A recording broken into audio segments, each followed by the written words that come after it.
potato, and normally they cover it with foil, and they put cheese in, so they should bake it. So I've been there for a few years, so I know quite a lot of them, and they're very good in cheese and also kind of beer.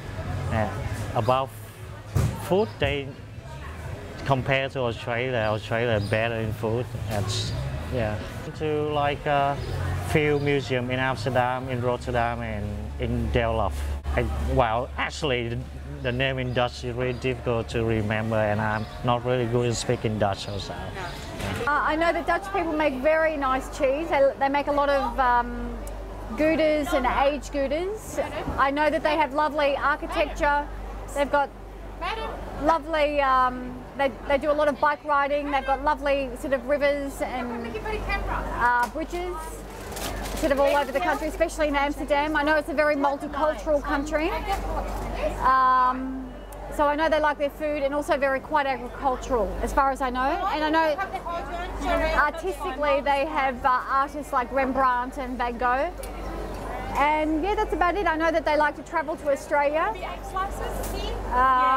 So we have quite a few Dutch customers that eat and shop here. And they like their small goods and mainly hard cheeses rather than soft.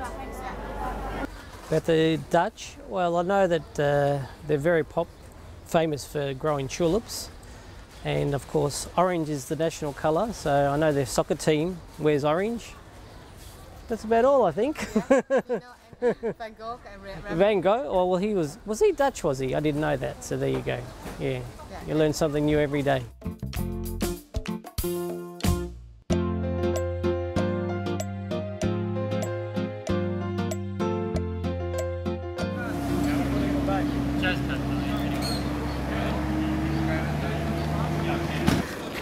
Zijn jullie al moe? Ja, een beetje. Oké, ga er maar in. Oké, tot morgenavond. Tot morgenavond. Doei. Doei. Have a bit of fun. Right, ready to go.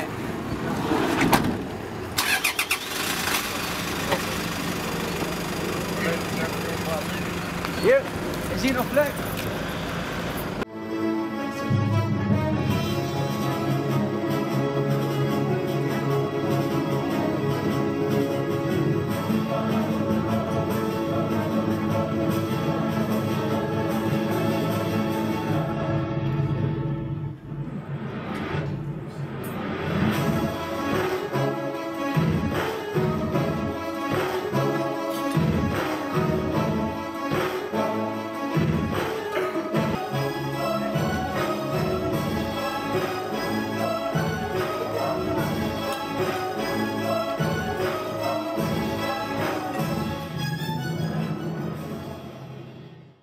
Our game is agility, our game is speed. So we threw away all the programs of strength and conditioning for building these horses, and we totally built a new program to do it like polo horses, which we thought is our game. We got a lot of criticism for that, also internally in Holland, KNHP and the press and everybody. But after the games, everybody was with us and is with us. I want to know what we did and how we did it. For 2 days ago we were not really happy that we have to train this morning at 8:30 because normally we train a little bit later. But, we were pretty happy, also because Paul told us when we had a good training session in the morning, we were off this afternoon. And we did some extra shuttles today that we were off, and we could go to the beach today or lying at the swimming pool and just relax and prepare us for the game on Saturday. But normally when it's the weather like this, you have to drink a lot and sunscreen, everything. Monday we play Australia, and as Paul told so, that's the most difficult opponent for us. It's their home country. They have a strong team, and I think they want to take a big revenge from the Olympics. So that will be a big match. I think a lot of people will go to the stadium because it's Sunday and Australia is playing. So I hope they're also. It isn't sold out. It isn't solid. Just check and watch. So the Dutch people can buy a ticket and go there and support us. No, if you see those boys, you know what I mean. Some are structures and some are chaos, and I have to make soup of it. So that's difficult. No, it's like everything in life. If you don't have rules, it is totally chaos. But to say that because of the rules, you make things structured, that is going to bring you the victory, it's not true. Also in business life, for instance, if you only go by the book and by the rules, it probably you will end up as last of your industry group. So it's always competing on the edge of chaos. And there's a bit where the art comes, where how to do it, and how to talk to each other, and how to make that happen. And that's really difficult. We're struggling with it every day, like probably all of you in business life or whatever you do, also every day. But we have to accept a certain amount of chaos, and but if you can structure the chaos a little bit, your chaos will be a creativity. Sometimes you get a ball on a spot you rather don't have a ball, and that sometimes hurt. But to compare it with the players, I think I'm better protected than the players, and quite a safe position to play. But the risk is if you play 80%, then you get hit.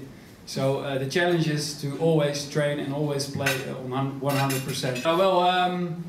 Paul just told you a story about competing on the edge of chaos. Well, if your head is total chaos, then it's a big problem. You always have to try to be in control and focused and well, relaxed, and don't push yourself too much. Just always well, stay relaxed and think only about the ball you're getting on the goal. For me, hockey is always about fun. If you don't have fun in the game, then you're done. You should quit. I always have fun playing hockey. I like the team. We have a really young and a nice team. Everybody is fun to be around. And, I think that's the reason you play hockey at all, because you like it, and then it's not really difficult to be focused and to try to win, because losing all the time is not fun. So losing the final in the Olympics wasn't fun. So the reason I play now is to win and to have fun. For instance, towards the Olympics, you train 2 times in a day, which 2 times 2 hours. So you have to go to your training, you have to go there. Afterwards, you have to eat, you have to rest, you have to go again to your training. So let's say 9 hours of the day is lost. But then it's not only, it's when we in Holland call arbeid-rustverhouding. So it's what you do. You have to work, but you also have to rest. In sport is that it's very important. And some spare time they have to study. A lot of boys have arrangements with the universities to postpone their study a little bit, and to make it happen that they can be between 20 and 30. That's about the age you can do this. That they have the time, and also the money. They get subsidized by NOC and NSF a little bit to be a top sport and to be the best in their sport. So they really live for it. And yes, we do drink beer. And yes, we are interested in women. And yes, we are normal guys. Thank you.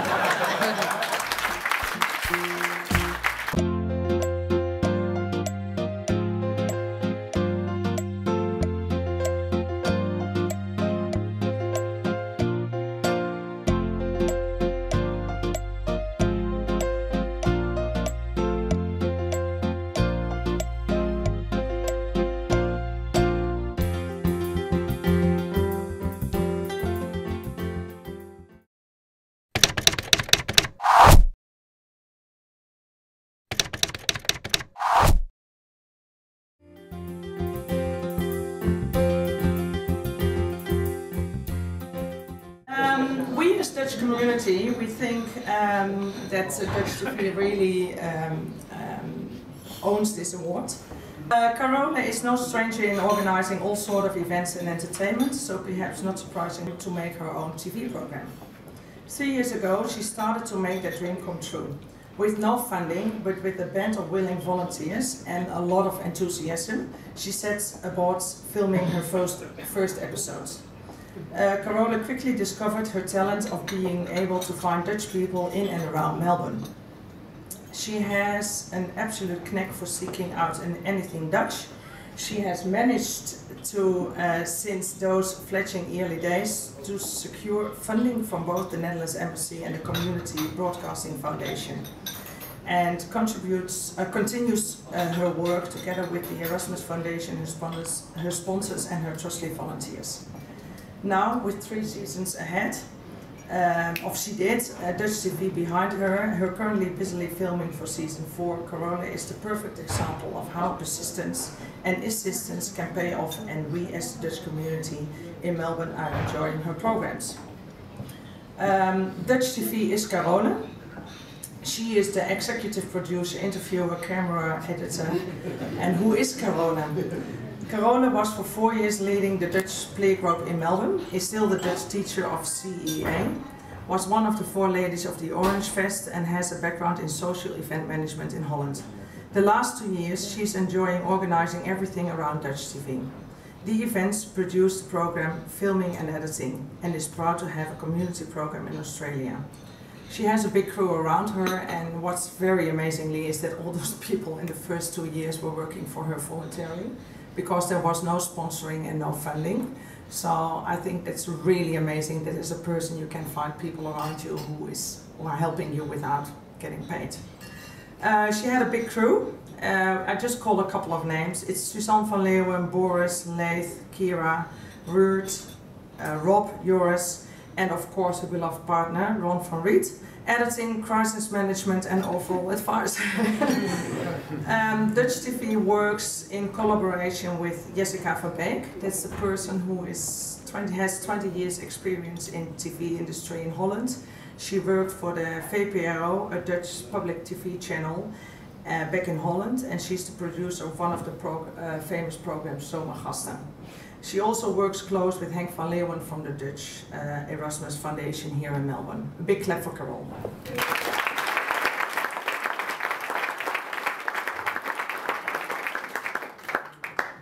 Oké, jeetje, wat mooi. Jeetje, nou moet ik natuurlijk wat zeggen. Eigenlijk vind ik dit echt een wijsgave woord om te krijgen, en ik vind van de community waar ik het eigenlijk ook voor doe. Heel veel mensen vragen mij waarom niet SBS en waarom niet commercieel. En daarbij denk ik ben gewoon een community girl en ik vind het eigenlijk altijd leuk om iets met community te doen. Ik heb tv ook eigenlijk altijd gezien als een manier om boodschap over te brengen. Oh, sorry, I have to do it in English. So I try to do. So my program is Dutch and subtitled in English, but I don't have subtitles here, so I do it in English now.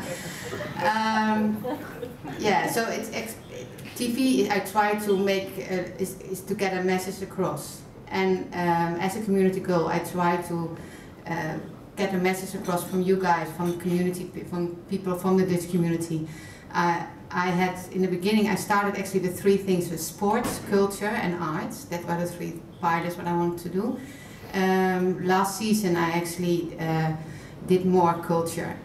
Next season will be a story of a person who just arrived here. So he will just tell, just like the ambassador, what new things they see, maybe the kissing as well or whatever they see.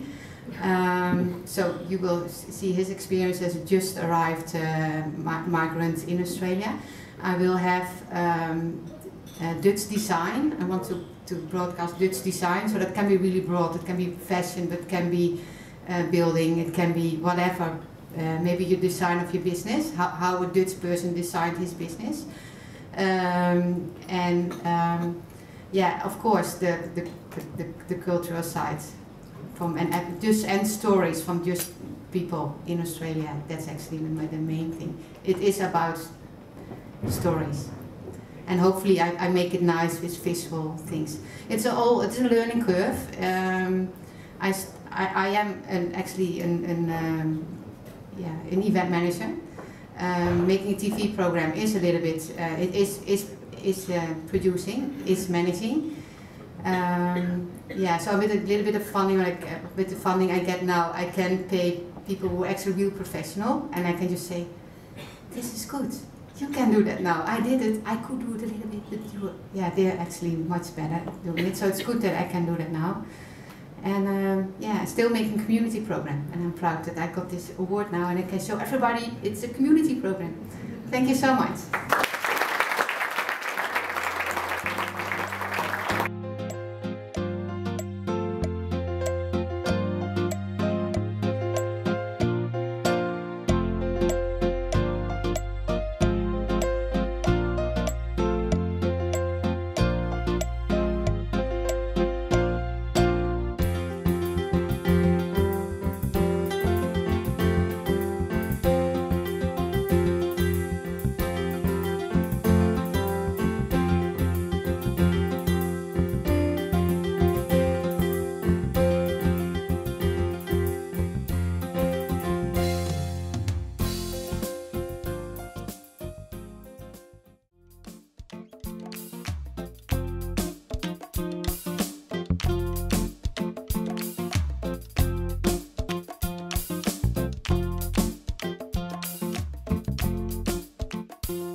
Een van de leukste boeken die ik gelezen heb, want ik heb ook heel veel van geleerd. En het is, ik vond dat hij juist op een hele leuke manier toch je geschiedenis aanleert, zou ik maar zeggen.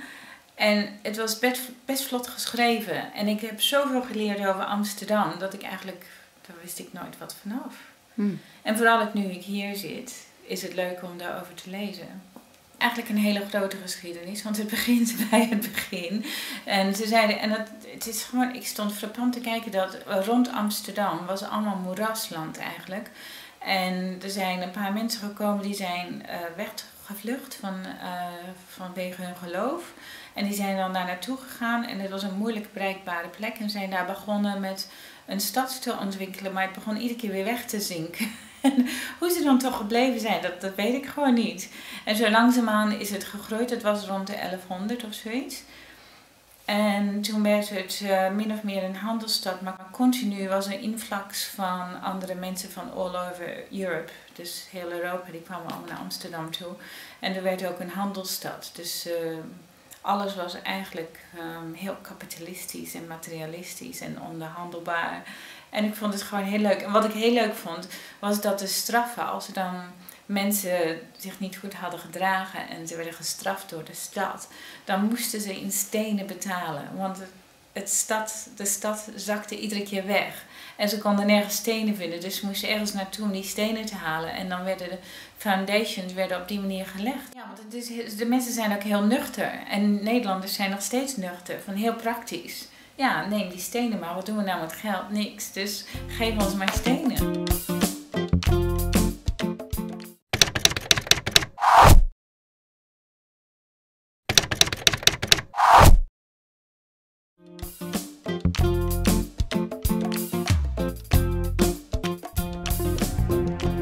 Over the next week, Australia will be hit with an extreme heat wave. The conditions that are coming have authorities very worried across Victoria. 39 tomorrow, then 42 for Friday, and more days of 40 plus next week. The Australian Weather Centre has had to add 2 colours to its temperature charts to represent values above 50 degrees Celsius. Het is duidelijk, mijn eerste zomer hier in Australië gaat de boeken in als extreem heet. Ja, wat doe je dan als het zo heet is? Bijna 40 graden. En je komt buiten en je hebt het gevoel, ik sta in een oven. Ik word hier levend gegrild. Nou, ten eerste doe je alles dicht. We hebben geen airco en anders krijgen we het huis niet meer koel. Maar zo eenvoudig blijkt dat niet te zijn.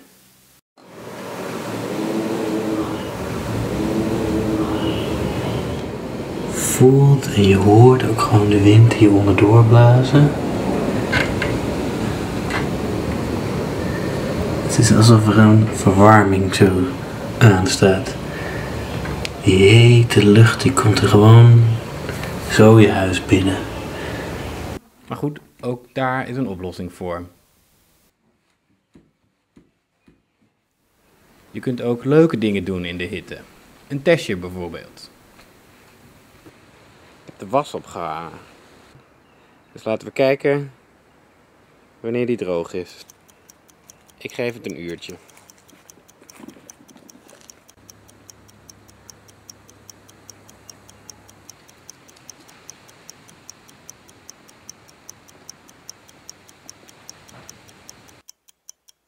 10:05. Eens kijken hoe het nu met de was is.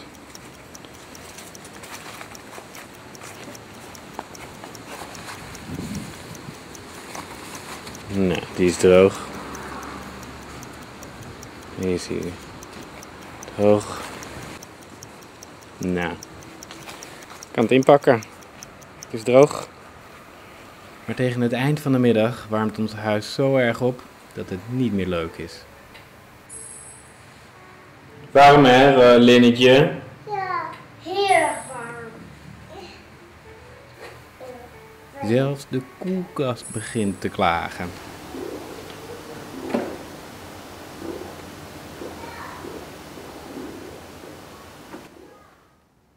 Ja, ik vraag me toch af hoe al die Australiërs zich redden met deze hitte.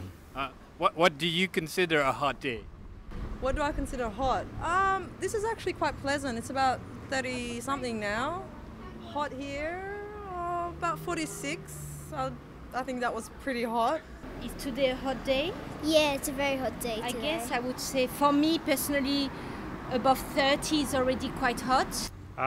The hottest I've ever experienced is 48 degrees in Perth, and I went jogging. No way. I didn't know it was 48 degrees. You didn't faint? Well, I got a good sweat. This is how the Dutch do it. Hittegolven hebben we de afgelopen jaren niet gehad in Nederland. Een koude golf wel. In Lelystad was het zelfs bijna -23. In Nederland hebben we heus ook wel een zomer hoor. Als het kwik stijgt boven de 25 graden, gaat iedereen naar het strand en sta je in de file. Is het boven de 30 graden, dan noemen onze meteorologen dat een tropische dag. Gebeurde in 2012 maar liefst 2 keer. What do you do when it's so hot? Do you go to the in a starfish position? I like to swim, so I go to the ocean or a swimming pool and swim. We usually go to the mall because we don't have air conditioning at home.